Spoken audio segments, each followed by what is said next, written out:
राजस्थान की अरावली पहाड़ियों के बीच एक ऐसा किला खड़ा है जहां सूरज ढलने के बाद इंसानों का जाना मना है। कहा जाता है जैसे ही शाम ढलती है भानगढ़ की हवा बदल जाती है।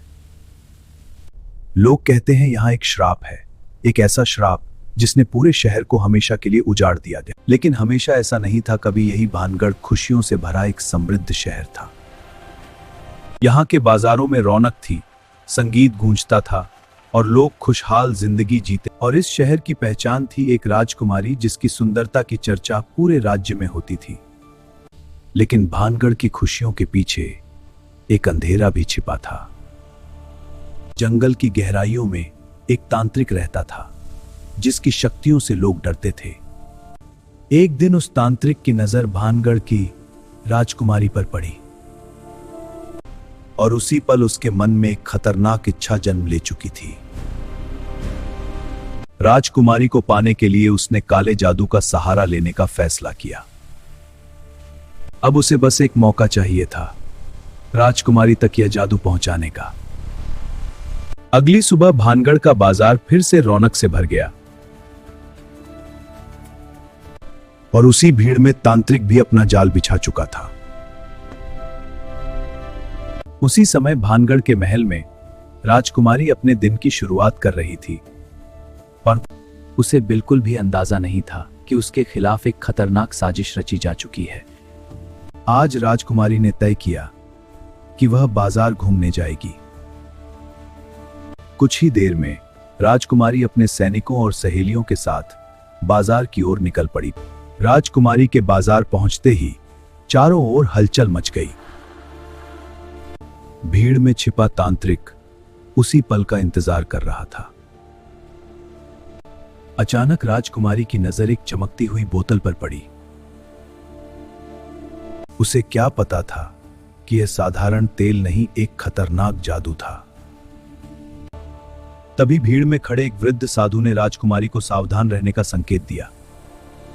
एक ही पल में राजकुमारी को समझ आ गया कि यह कोई साधारण वस्तु नहीं है और अगले ही क्षण राजकुमारी ने वह बोतल पूरी ताकत से पत्थर पर फेंक दी। तेल पत्थर पर गिरा, एक रहस्यमयी शक्ति जाग उठी। अचानक वह पत्थर हिलने लगा और तेजी से लुढ़कते हुए आगे बढ़ने लगा। और उसी पल तांत्रिक को समझ आ गया कि उसका जादू अब उसी पर पलट चुका है। जंगल के उस वीरान मंदिर में अब अंतिम टकराव और उसे रोकने आई थी राजकुमारी। तांत्रिक ने अपने काले मंत्रों से उस प्राचीन द्वार को खोल दिया। अंधेरे की सेनाएं बाहर निकलने लगी। राजकुमारी की तलवार दिव्य शक्ति की थी। राजकुमारी ने अपने भीतर की शक्ति को जागृत किया। उसके चारों ओर दिव्य प्रकाश फैलने लगा। तांत्रिक समझ चुका था, जागो मेरी भयानक शक्ति। राजकुमारी, अब अंधकार की शक्ति को कोई नहीं। अंधकार कभी नहीं जीतेगा। देखो राजकुमारी, सत्य की शक्ति से बड़ी कोई शक्ति नहीं होती। तुम सोचती हो मुझे रोक सकती हो? जब तक न्याय जिंदा है। अब देखो मेरी असली शक्ति। अंधकार चाहे जितना बढ़े, प्रकाश जीतता है। नहीं, ये संभव नहीं। और राजकुमारी की तलवार से निकलती दिव्य रोशनी धीरे धीरे पूरे मंदिर में फैल गई। तुम मेरी शक्ति को समझ ही नहीं पाई। और तुम न्याय की शक्ति को। राजकुमारी की तलवार से निकली दिव्य शक्ति सीधे उस राक्षस पर गिरी और वह दर्द से चीख उठा। तुमने मेरे राक्षस को हराया, मुझे नहीं। आओ तुझे भी मार डालती हूँ। युद्ध केवल एक राक्षस का नहीं था, यह युद्ध था प्रकाश और अंधकार के बीच। और फिर तांत्रिक ने अपनी सबसे भयानक तांत्रिक शक्ति को जगाना शुरू किया। अब देखो मेरी असली शक्ति। सुन मूर्ख, प्रकाश कभी नहीं हारता। उसी क्षण राजकुमारी ने अपने भीतर छिपी दिव्य शक्ति को पुकारा जो इस मंदिर की रक्षा करती आई थी। ये शक्ति क्या है? ये शक्ति सत्य और धर्म की है। अब अंतिम टकराव दिव्य शक्ति और काली तांत्रिक शक्ति है आमने सामने। दोनों की टक्कर इतनी भयानक थी कि पूरा मंदिर कांप उठा। युद्ध अब अपने अंतिम चरण में पहुंच गया। मैं हार नहीं सा। आज तुझे खत्म करके ही रहूंगी। राजकुमारी ने अपनी तलवार उठाई और उसी क्षण मंदिर की प्राचीन दिव्य शक्ति जाग उठी।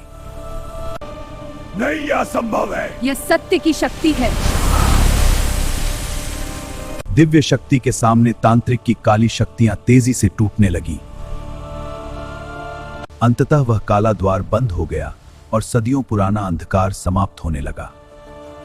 जैसे ही सूरज की किरणें मंदिर में पहुंची, वैसे ही अंधकार की आखिरी छाया भी समाप्त हो गई।